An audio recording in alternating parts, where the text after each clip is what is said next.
And Football at 4 is powered by the Inside the Birds podcast, which you can get on all podcasting platforms. Don't forget their YouTube channel. Just search Inside the Birds. Plenty of information on the YouTube channel and on the podcast and more. Football at 4 has it for you right now with Adam Caplan here from Inside the Birds podcast, and he joins us as the Eagles were at the Link last night. It was a long night at the Link there, Adam Caplan. They kept the people for over 2 hours at Lincoln Financial Field.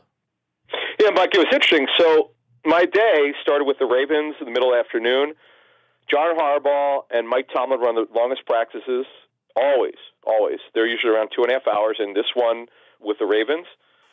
Then I drove back to Philly, and I got to tell you, first of all, Mike, and I know how everybody knows listening how hot it was.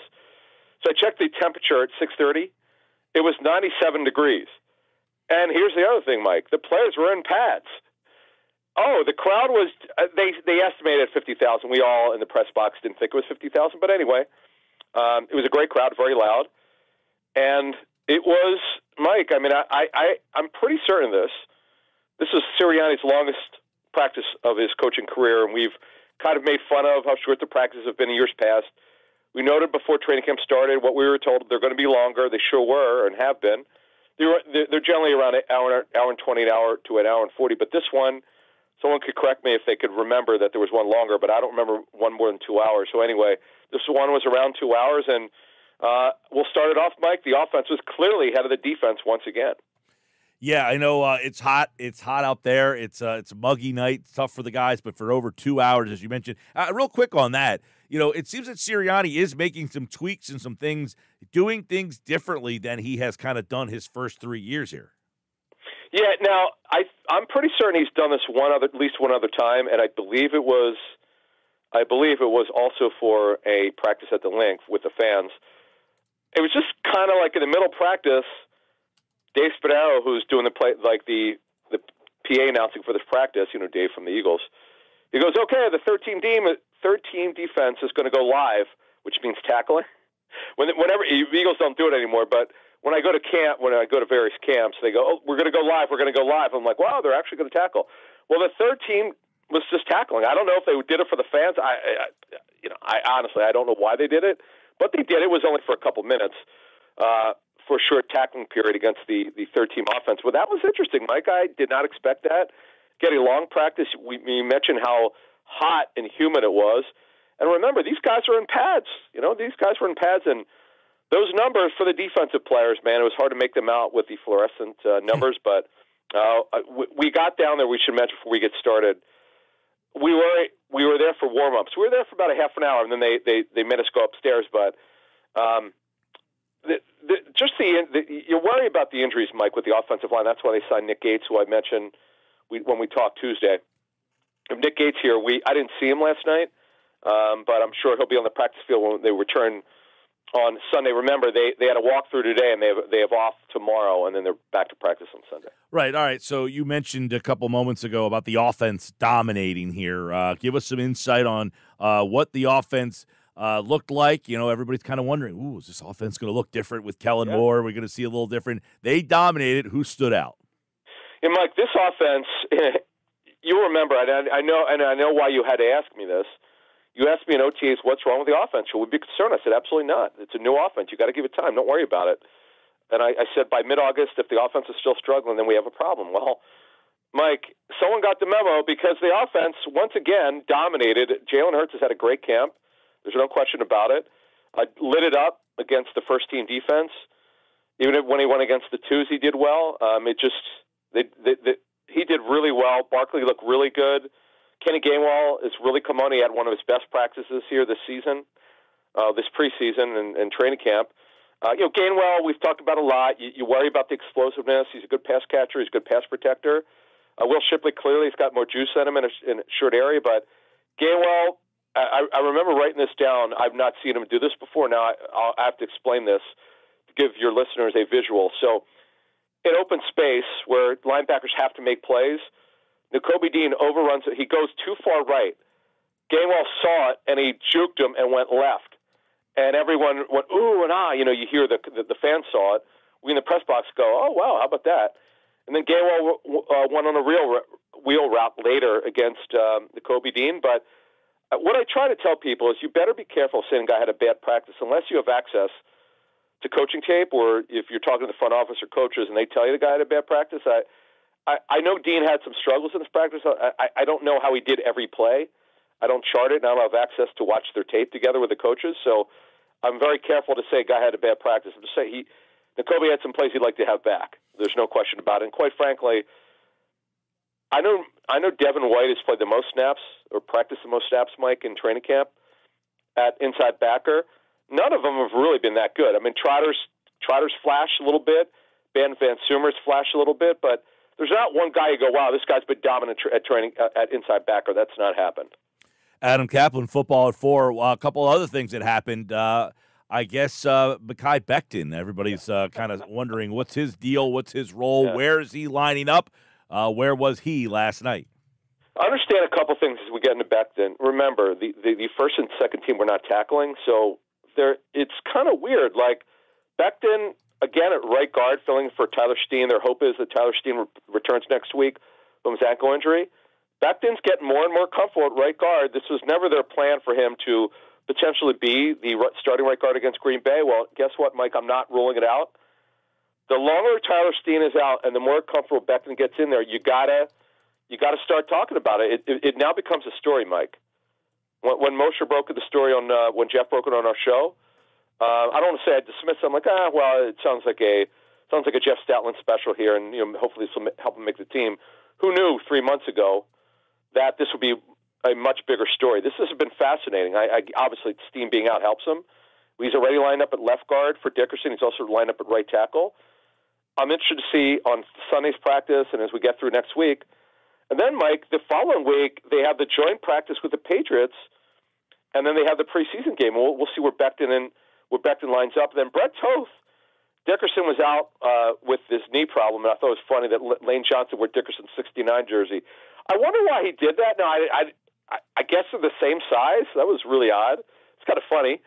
But Dickerson in practice with a knee issue. And then Brett Toth was in there at left guard. He's lined up at center. He was out a little bit for an injury, and he's lined up now, I believe, at least 4 different offensive line positions for the Eagles: left tackle, right tackle, center, and at least left guard. I don't know if he's lined up at right guard during his on and off career with the Eagles over a 4-year period, Mike. But Brett Toth did that, and then we'll get to receivers in a minute.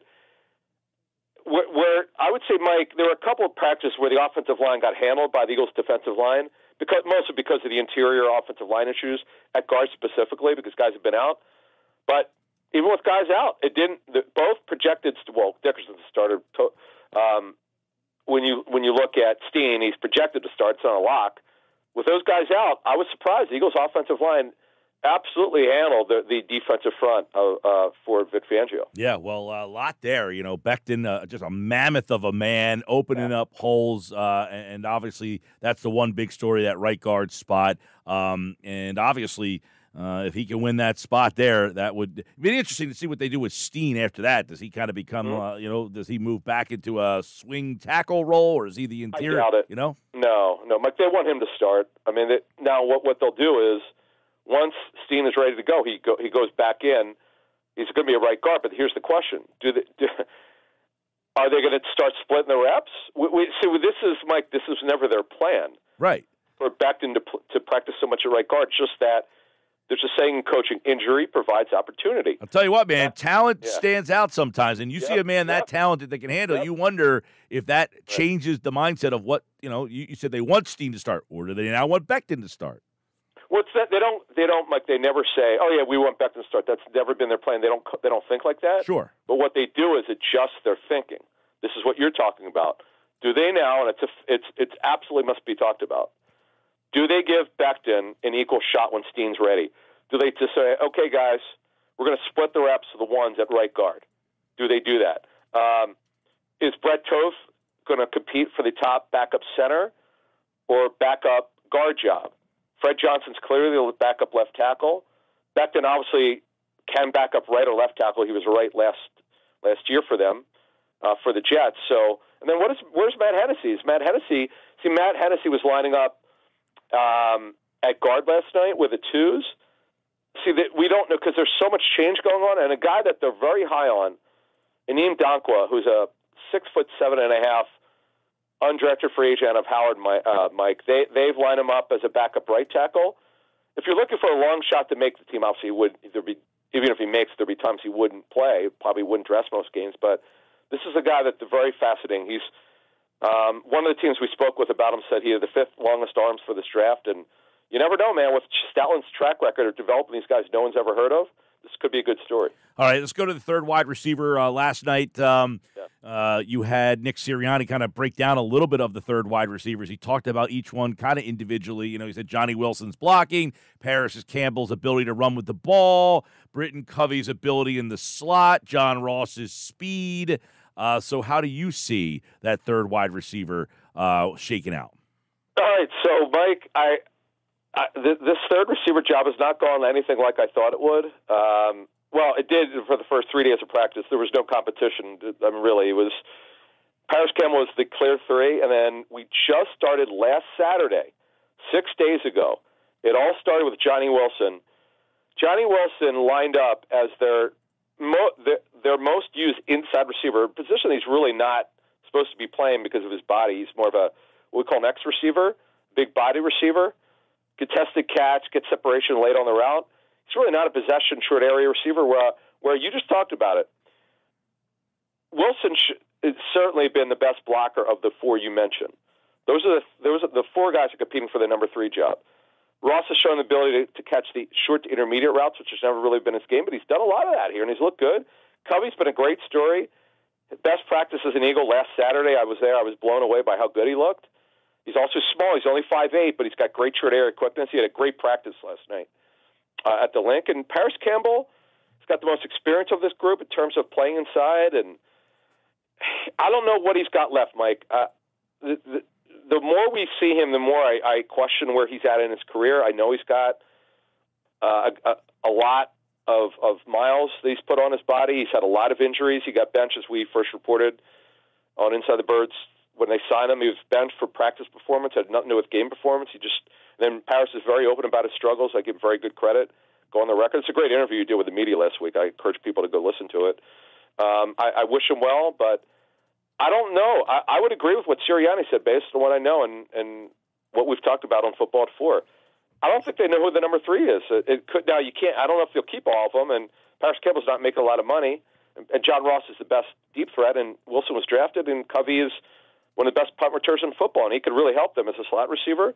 I think it's a committee, Mike, and I think it's pretty certain they're going to keep 6 receivers. I don't see any way around it. All right, that's something to continue to keep an eye on. Obviously, as Adam chronicled, they'll have the practices next week with New England, and then they'll start Friday night against the Ravens. You can hear that game on 97.3 ESPN. All right, let's flip over to the defense, which sounds like it struggled most of the night. Yeah, I'm kind of surprised because with the changes the Eagles had at guard, and Trevor Keegan got to work with the ones because they're down. They're with these injuries, they're working guys in. I mean, the defensive line had its moments, but the offensive line, for the most part, dominated them. It surprised me.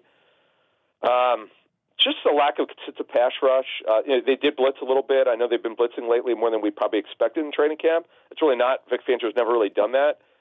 Whether this is just a training camp thing, getting them used to the timing with the blitzes, not sure on that, but I was kind of surprised, to be honest with you, that they had that kind of success. It kind of didn't stop because a lot of us were talking wow, this is, we know that the offense has been better than the defense at training camp, but man, they really handled it. They got a little pressure on Hurts, not very much. Hurts, had plenty of time. He processed well, and the thing that we don't quite understand, I know it's training camp, Mike, because we know that there's a ton of post-snap disguise. Well, the execution on that was not very good, and guys were running wide open, and the coverage was not tight enough.